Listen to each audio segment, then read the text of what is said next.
Maya Coleman had been on the job for exactly 11 days when she made the decision that would either end her career or change her life forever. She sat behind the polished reception desk of Whitfield Grant Media, hands folded, spine straight, watching the elevator doors slide open to reveal the last person she expected to be arguing with on a Tuesday morning, the company's own director, Marcus Whitfield. He was not smiling. He rarely was, according to the whispers that floated around the office like static electricity, always present, always ready to shock anyone who got too close. But today his frustration wasn't aimed at a missed deadline or a botched presentation. It was aimed directly at her, because Maya had just told him no.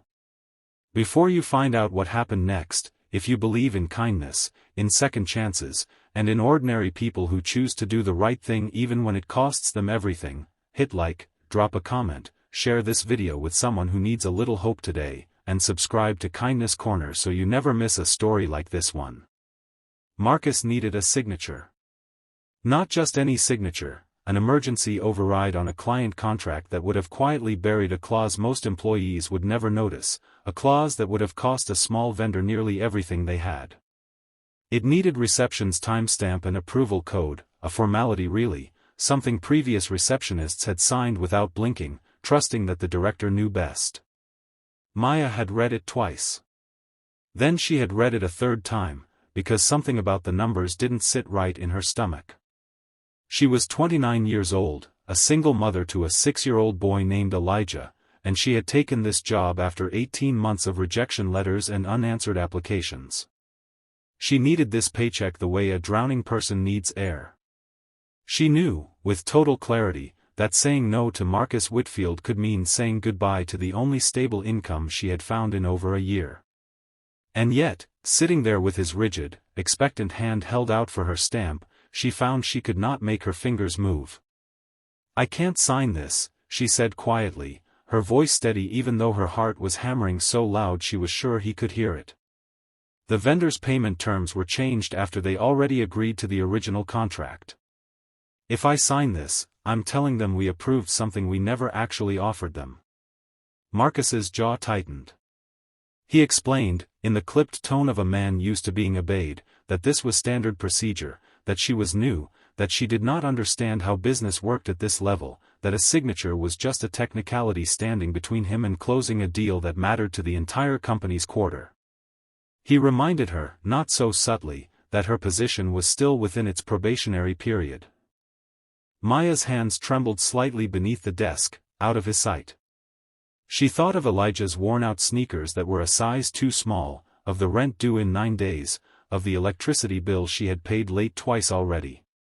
Every practical bone in her body screamed at her to simply pick up the stamp and let this become someone else's problem. But she thought, too, of her mother, who had raised her alone on a nursing assistant's salary and had told her more times than she could count that the measure of a person is not what they do when it's easy, but what they do when it costs them something. "I understand what's at stake for the company," Maya said.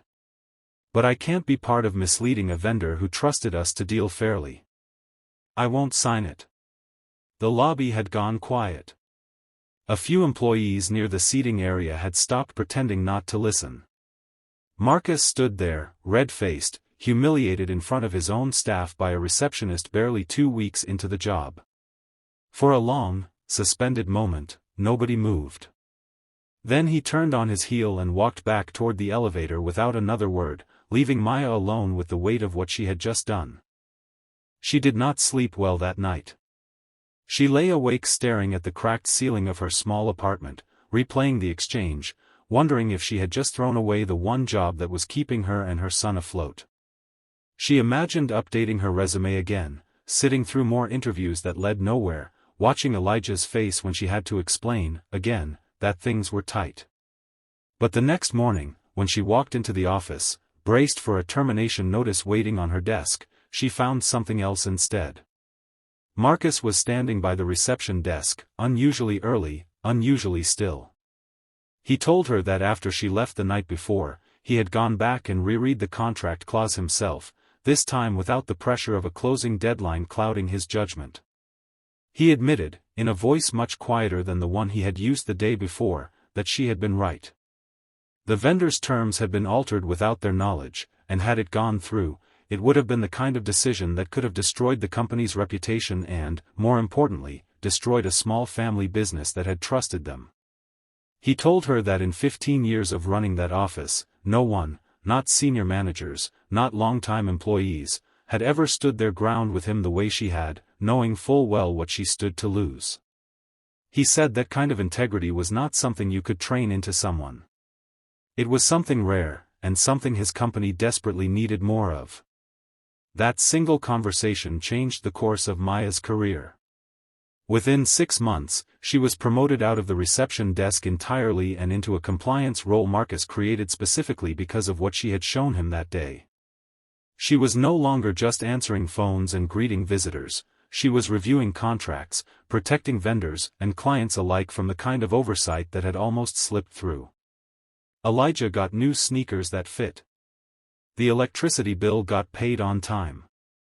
But more than any of that, Maya carried with her the quiet, unshakable knowledge that she had not compromised who she was, even when everything told her that she should. If this story moved you even a little, if it reminded you that doing the right thing still matters even when it's terrifying, please take a moment to like this video and share it with someone who needs to hear it today. Before we go, I'd love for you to comment below and tell me, have you ever had to stand your ground even when it felt like it might cost you everything? Maya Coleman never set out to be an example to anyone. She simply refused to let fear make her decisions for her. And in a world that so often rewards silence and compliance, her quiet act of courage became the loudest thing in that entire office.